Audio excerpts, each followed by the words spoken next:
Provinsi Bali saja, Provinsi Sumatera Utara juga menyimpan sejuta pesona menakjubkan. Salah satunya yaitu Danau Toba. Danau yang terletak di Sumatera Utara dengan luas 1.130 km dan kedalaman hingga 905 meter merupakan danau terbesar di Asia Tenggara. Dan oleh karenanya, danau ini sudah terkenal hingga ke mancanegara. Karena keindahan dan pesona alam yang menakjubkan inilah, Danau Toba ditetapkan menjadi salah satu dari kawasan strategis pariwisata nasional super prioritas atau yang disebut dengan 10 Bali Baru.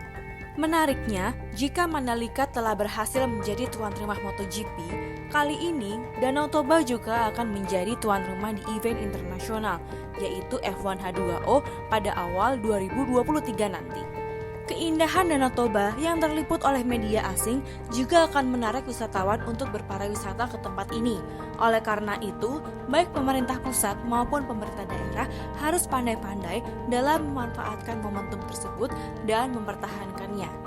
Salah satu dari sekian faktor penunjang pariwisata agar berkelanjutan adalah transportasi umum yang memperhatikan kenyamanan, keamanan, dan tentunya keselamatan.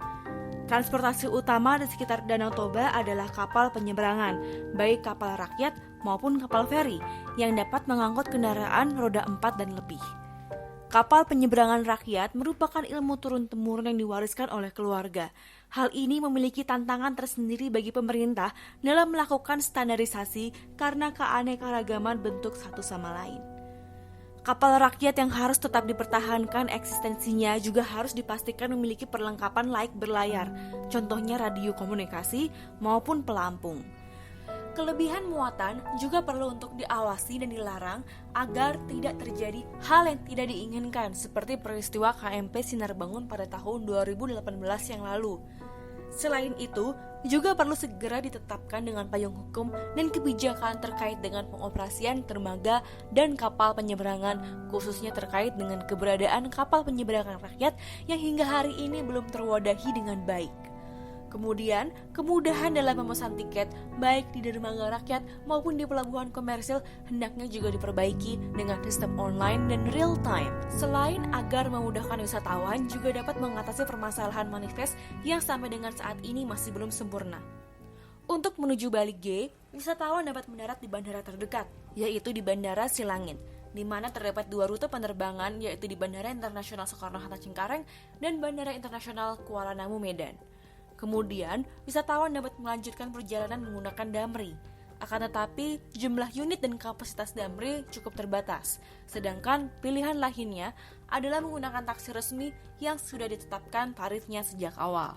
Permasalahan lainnya adalah konektivitas point to point, di mana dari penginapan ke objek wisata dan objek wisata ke objek wisata lainnya belum memiliki konektivitas yang baik. Transportasi umum yang terdapat di sekitar pelabuhan Bali G hanyalah angkot dan bajak motor dengan kondisi yang sudah tidak prima lagi dan perlu untuk direvitalisasi lagi. Tentunya, hal ini perlu mendapatkan perhatian pemerintah jika benar-benar ingin menjadikan Danau Toba sebagai Bali baru.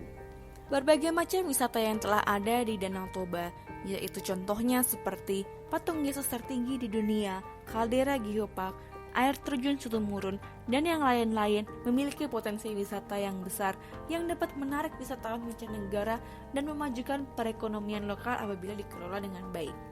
Untuk itu, sebagai KSPN super prioritas, hendaknya pemerintah menaruh perhatian lebih pada bidang transportasi umum agar wisatawan lokal maupun asing dapat dengan mudah berpindah tempat dari objek wisata satu ke yang lainnya yang letaknya cukup berjauhan. Mengingat juga bahwa Indonesia baru saja menjadi tuan rumah G20, pengadaan transportasi umum berbasis listrik juga bisa menjadi pilihan bagi pengembangan wisata KSPN Danau Toba.